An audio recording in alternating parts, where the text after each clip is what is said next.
Quote of the week: tough times don't last, tough people do.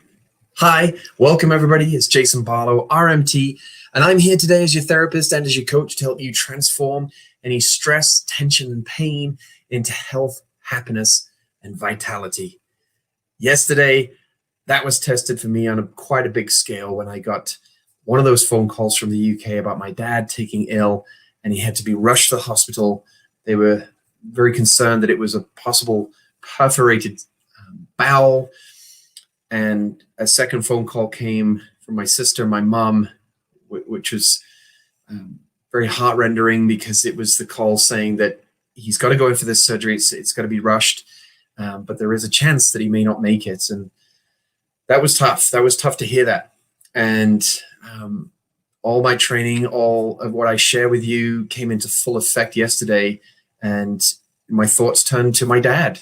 I remember when I was probably, I might have been 10 or 11. I remember I had an accident that sent me to the hospital. I'd actually put a bow and arrow, and it had a rubber suction on the end, and I put it into my mouth for some reason, toying with my friends, and I breathed in and the end came off. It got stuck and lodged in my throat.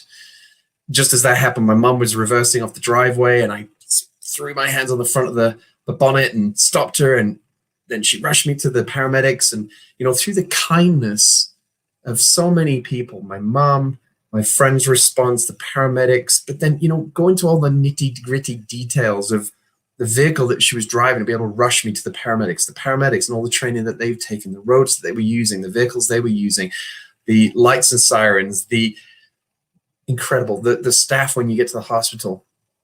And that's what I was encouraging my mom to focus on yesterday, because obviously, and I'm not saying that I wasn't worried. I was worried for sure, but I was trying my best to get my mind to stay with my dad and his health and his wellness, and radiating these beautiful thoughts and prayers to him as much as I possibly could.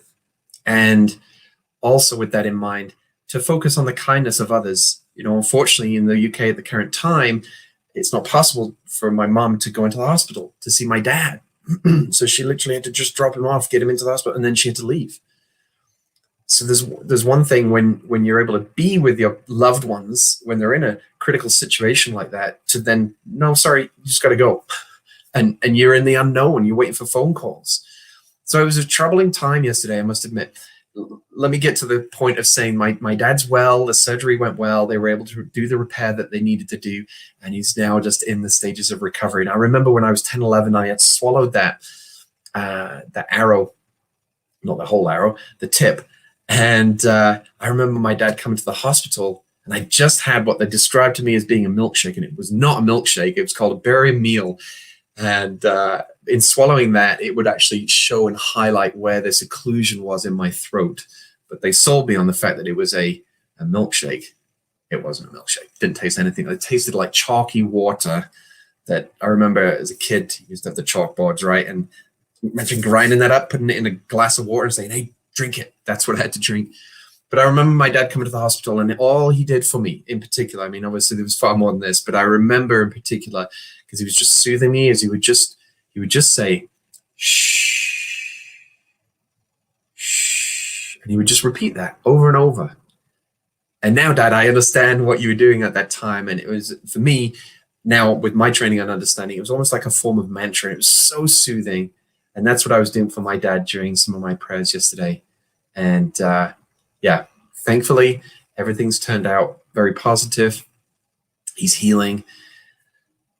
And this quote today was very personal to me with that experience this past 24 hours, but many other experiences in my life too. But this is the most prominent that's just happened to me in the last 24. That tough times don't last, tough people do. We're all going through some challenges now with respect to this whole COVID crisis that's occurring around the world. You know, if there's one thing that Ben Bergeron in his book, The Chasing Excellence, the point of leveraging adversity is to expect it, to prepare for it. I mean, that's, for me, the essence of Buddhism, is to prepare my mind, prepare people's minds for the inevitable. You know, I listened to a teaching a few weeks back, and it had such an impact in my mind, that the tsunami of our future lives is coming.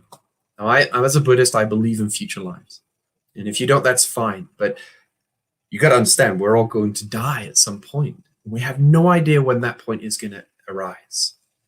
The time of death is uncertain, but death is certain. So my question to you today is, what are you doing? What are you doing to prepare yourself for these inevitabilities in life? These struggles and strifes and challenges that come up. And I've said this last week, those challenges that come up, at the time it's tough to go through it. But once you've gone through it, you are a little bit tougher. Wouldn't you agree? You've learned something, you've flourished, you've been able to rise to the occasion to discover something about yourself, something within you that you didn't even know that was there. And that's what tough times can do for us. Just reading a description of what tough means, and there's two that fit the bill perfectly here. So tough is strong enough to withstand adverse conditions.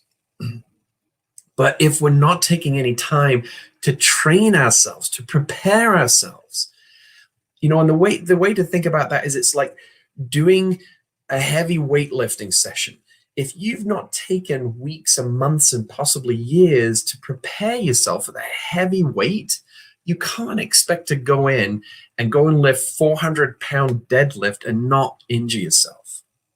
You're probably going to blow your back. You're probably not going to even lift it. But if you've taken the time to progressively over time keep raising the bar and keep challenging yourself, your muscles respond. I think we've all had experience of doing this. It's the same with your mind. If you don't take the time to train it, nobody's going to come and do that for you. Life's going to teach you. But why not take the time now to prepare yourself for those inevitabilities in life? And as this teacher was sharing weeks ago, that tsunami that hit Japan, the tsunami that hit Indonesia, took tens of thousands of lives in a matter of minutes. And we all have a tsunami of our future lives coming. My question to you is, what are you doing to prepare for that situation? It could be you, it could be loved ones. What are you doing to take time to prepare your mind for those inevitabilities so that when they come up, you can view them as an opportunity to practice on a spiritual level, strengthen your mind, and then more wholeheartedly help in those situations that it might not be you, it might be somebody close to you, as it was from my experience this last 24 hours. Tough times don't last. Tough people do. One of my beautiful quotes. Thank you for joining me. I hope you've got benefit from that today. If you have, leave a comment, leave a like, share this video, share this podcast, and please leave a review wherever you can, especially from a podcast point of view. And anything that you're able to help support and grow and expand and share this message, that's what my goal is in doing these videos and podcasts every week. Remember, go to my website, Jason Barlow RMT. You can download my digital book. It's called The 15-Step Playbook for Pain Relief.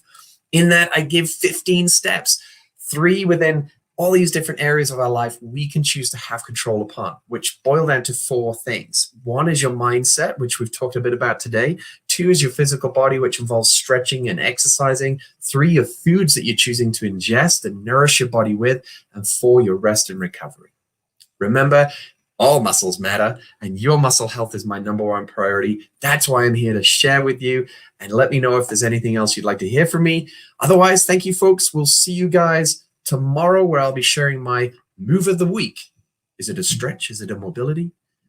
Is it a corrective massage or an exercise? You got to join me, and I'll share with you tomorrow. And otherwise, have a great day. Take care. Bye-bye.